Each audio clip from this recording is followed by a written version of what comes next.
Welcome to episode 29, The Truth About Vaping.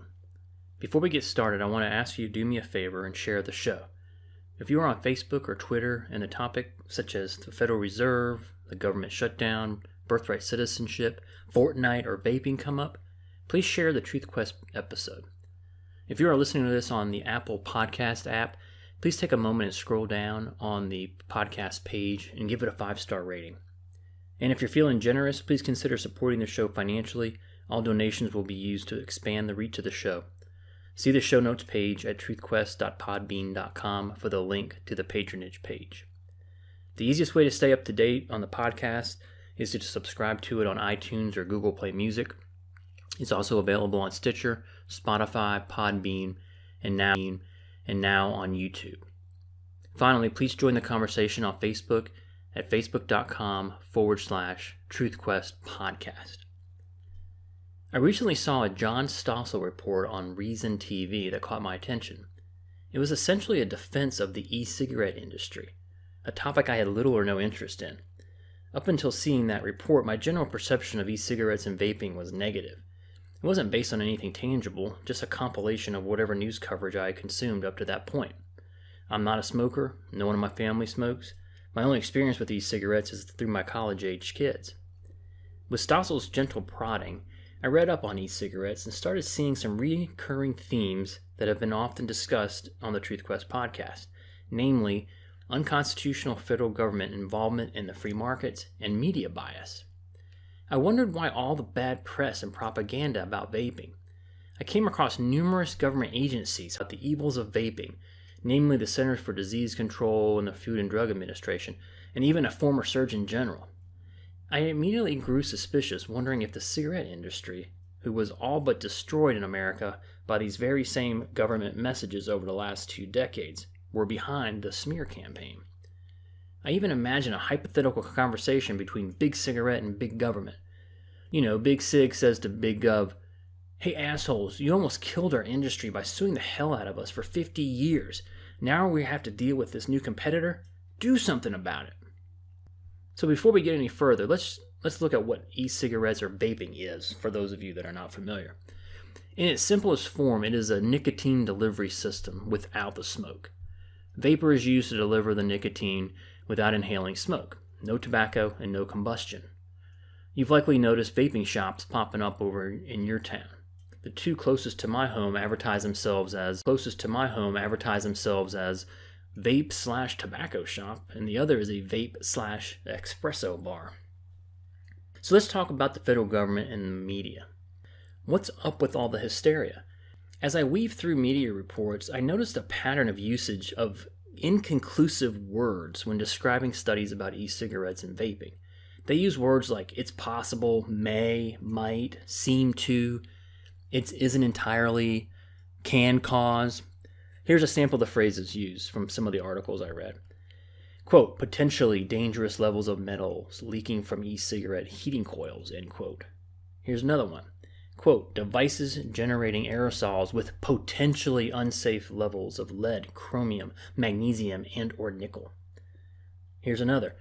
Expose users to what may be harmful levels of toxic metals. Or how about this one? Heating coils seem to be leaking toxic metals. Here's another one. Evidence that vaping isn't entirely safe continues to accumulate. Here's another. NYU School of Medicine finds that nicotine from e-cigarettes can cause cancer in mice. And finally, it's possible that e-cigarette smoke may contribute to lung and bladder cancer, as well as heart disease in humans. So naturally, alarm bells started going off in my head, asking why all this inconclusive language? The Orange County Register put it this way. There's a strange anti-vaping hysteria hitting government. The itch to treat vaping like smoking by so many public health activists and government officials may be well-intentioned, but is also misguided and harmful to the very goal of reducing smoking, which these campaigners claim to champion. In my mind, the elimination of smoke in order to deliver nicotine should be considered a breakthrough. Isn't the primary elected citizens? Wouldn't this qualify? Reduce smoking-related deaths? Get smokers to switch from cigs to e-cigs? That's a good thing. With all the federal government involvement, longtime listeners of the Truth Quest podcast can guess where my head went immediately. Yep, you guessed it. The constitutionality question. So everything you're about to hear is unconstitutional. It should be no surprise to hear that the federal government does not have the enumerated authority to regulate e-cigarettes, or cigarettes for that matter. That should be the end of the story. Far from it. One of the proposed regulations the FDA was considering is banning many flavored e-juices and or banning convenience stores from selling e-cigarettes. Where in the Constitution does it grant the federal government the power to regulate what flavor of a product that a company can sell or manufacture, or, for that matter, tell a store which particular product they can sell? It doesn't. But in this post-constitutional era where we find ourselves in one where the Supreme Court opines that forcing people to buy something is indeed constitutional, i.e. health insurance, why the hell not? This is yet another FDA power grab. As the feds have taken such a keen interest in regulating e-cigarettes, you have to ask, what is their motivation? Perhaps it has something to do with the potential loss of tax revenue from cigarettes that is at the heart of the government resistance to e-cigs. The Wall Street Journal opines on this issue. A couple years ago, the new FDA regulation deems e-cigarettes to be tobacco products for the purposes of federal law. But e-cigarettes do not contain tobacco and do not present anywhere near the health risk of smoking. E-cigarettes create vapor, not smoke, hence the term vaping. And the lack of combustion means that e-cigarettes expose users to relatively few of the harmful substances contained in tobacco. Cigarettes do not contain tobacco. They contain nicotine, a chemical derived from tobacco and other plants. Plain English was never a deterrent, though, to regulators of an empire-expanding mission. The Food and Drug Administration this week rolled out new regulations on e-cigarettes based on the 2009 law giving the agency power over products that contain tobacco. Plain English does not authorize inclusion of e-cigarettes under the 1998 Master Settlement Agreement, that the deal struck between the cigarette industry and 46 states that settled a bunch of lawsuits by imposing a government-run cartel to jack up the price of cigarettes, in the name of curbing consumption, naturally, and distribute the excess profits to the states and a handful of now plutocrat trial lawyers. Lovers of freedom and enemies of regulatory overkill do not exaggerate when they say FDA rules are designed to murder numerous small manufacturers and thousands of vape shops that account for about half the electronic cigarette business. End quote. So, the truth about the Fed's keen interest in this industry appears to be yet another example of market manipulation by the well-connected. In other words, crony capitalism. See, complying with FDA regulations is very costly. Large e-cig manufacturers, some of whom are owned by large cigarette manufacturers, can afford to navigate the regulatory waters, but bootstrapped entrepreneurial startups cannot. Does this scenario sound familiar? In episode 27, The Truth About the Federal Reserve, I explained how the large banks ran to the federal government looking for a way to limit their competitors, and thus the birth of the Federal Reserve. In much the same way, it appears that large cigarette manufacturers are doing the same thing by lobbying government and encouraging more regulations. You've seen the same thing in social media recently. Remember when Facebook CEO Mark Zuckerberg testified before Congress last year? He basically encouraged the government to regulate his company. Why would he do that? Because it increases the barriers to entry into the social media space. It could dissuade competitors from entering the market. Another example of government killing innovation, snuffing out competition, and causing higher prices. In a Reason magazine article, Veronica DeRuggi notes, tobacco kills 480,000 people a year in the United States. Yet when an innovative alternative that delivers nicotine and eliminates 95% of the harm of smoking is available, the wary Food and Drug Administration fails to embrace this revolutionary life-saving technology, all in the name of the children, of course. Using e-cigarettes, known as vaping, has been around long enough for respected health authorities to conclude, after many studies, that it is eminently safer than smoking cigarettes. Britain's Royal College of Physicians called any attempt by public officials to discourage smokers from switching to vaping unjust, irrational, and immoral. The bottom line is that government alarmists should back off. End quote. So what about young people and vaping? As with any behavioral change the government wishes to force upon we the people, they must first create a crisis. In the e-cig vaping world, the crisis is young people. Young people are using it. You mean just like young people smoke cigarettes? Granted, there are potential issues with younger people using e-cigarettes and regular cigarettes, given the fact that their bodies are still developing, their brainstem is still in development. According to the Centers for Disease Control, American youth are now more likely to use e-cigarettes than any other form of tobacco. Is that a bad thing? Would you rather they dip, snuff, chew tobacco, or smoke a cigarette? There are conflicting studies about vaping usage by young people, but let's grant that their usage. Could part of the reason be all the hysteria from government agencies like the CDC and the FDA and all these news outlets? Do you think making it illegal will stop teen usage? Drinking and cigarettes have age restrictions, and they still use them. Pot is illegal, and they still use it. Supporters of flavor bans argue that products appeal to children and will induce them to start smoking cigarettes. But the data fails to bear this out. A 2015 study by the Journal of Nicotine and Tobacco Research, yes, that's a real journal, they found that non-smoking teens' interest in e-cigarettes was very low and didn't change with the availability of flavors. Although patterns of youth uptake, flavor preferences, and nicotine level preferences are important data, they do not trump the benefit to adult smokers' health. One study claimed that teens who vape are 6 times more likely to smoke than those who never vaped. That doesn't pass the smell test, or in this case, the taste test. Why would a vapor go from getting their nicotine fix via a fruity-tasting vapor to a nasty, smelly cigarette?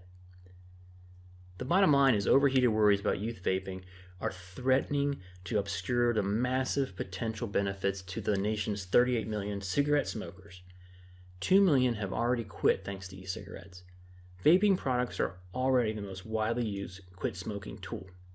So since this is the Truth Quest podcast, what is the truth about vaping? Number 1, for starters, let's not kid ourselves. The reason there are all these different sweet enticing flavors is in part because the e-cigarette business is targeting young people. Number 2, if smokers switch to e-cigarettes, that would save millions of lives. Burning tobacco generates thousands of chemicals. That's where the cancer comes from, not from nicotine. Number 3, studies show that half of teens who smoke cigarettes never quit. A third of those die from smoking-related illnesses. Studies also show that smoking is the leading preventable cause of death in America. Doesn't vaping help curb that problem? Number 4, the British Department of Health published a study that demonstrates that e-cigs are 95% less harmful than cigarettes. I file that under no shit, Sherlock, given that cigarette smoke produces some 7,000 chemicals, but it's nice to have a study to back up a logical assumption. Number 5, cigarette usage is actually down in younger people. According to the CDC, teen smoking rates for all tobacco and nicotine products has declined since 2011. Number 6, vaping allows cigarette users to satisfy their nicotine craving while doing less damage to their lungs, not to mention lowering their dry cleaning bills, spending less money on their habit, being shunned in the workplace in designated smoking areas, and doing less potential harm to bystanders and family members. Evidence of immediate gains in respiratory health when e-cigarettes are used as an alternative to smoking is overwhelming. Number 8, marketing e-cigarettes as a way to help smokers quit is brilliant, but it's also a little disingenuous. Let's not kid ourselves. When the vaping industry makes claims that they want to help you kick the habit, they only mean the habit of smoking cigarettes, not vaping, of course. Number 9, Sally Sattel from the American Enterprise Institute said, quote, "The regulatory politics of non-combustible nicotine products stand as one of the great paradoxes in public health. While our health agencies now strongly champion harm reduction for opiate misuse, they are making it more and more difficult to improve and save the lives of smokers." End quote. This is a deadly dereliction of duty to American public health. One of the goals I have for this podcast is to help you, the listener, think critically. I named my third book Critical Thinking with a P, because I wanted to influence about politics and public policy.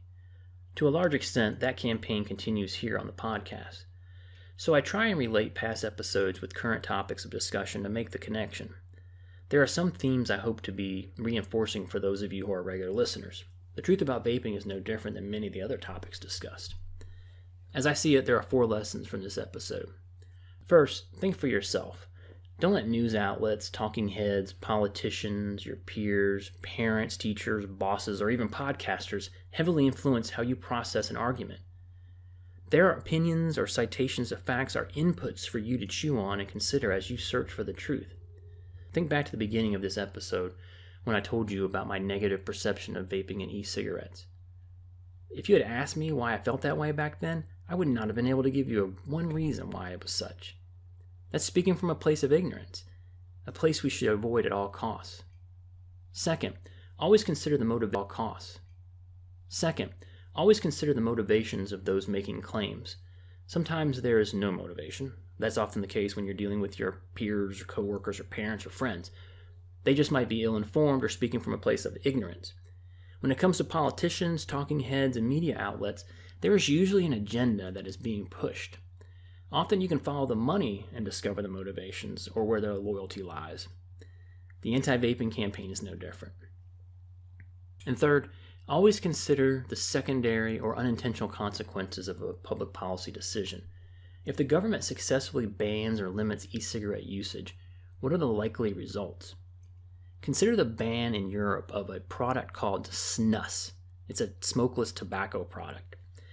With the exception of Sweden, it was banned in Europe for almost 20 years. Guess which country in Europe currently has the lowest smoking and lung cancer rates? Not England or Germany, Sweden. Or what about the short-lived taxation on fast food here in the United States that resulted in an overindulgence of consumption of fatty foods at home? Or the war on drugs, which has led to the unfair incarceration of millions of what are largely innocent people? The do-gooders in government never have to deal with the consequences of their policies. Why can't they just leave us the hell alone unless we are hurting someone else? And finally, never lose sight of the Constitution, even in issues as innocuous as vaping. I know I sound like a broken record on this podcast with this point, but honestly, a return to limited government as prescribed by the Constitution cures most of America's ailments. The best advice I came across during my research on this topic was from a doctor who said, if you smoke, consider vaping. If you don't smoke, don't start vaping.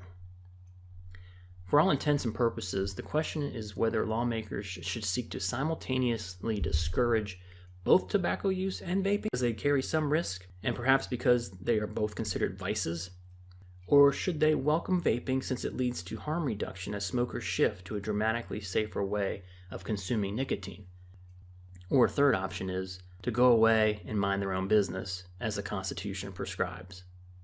I know my preference. Please join the conversation on Facebook at facebook.com/TruthQuest podcast.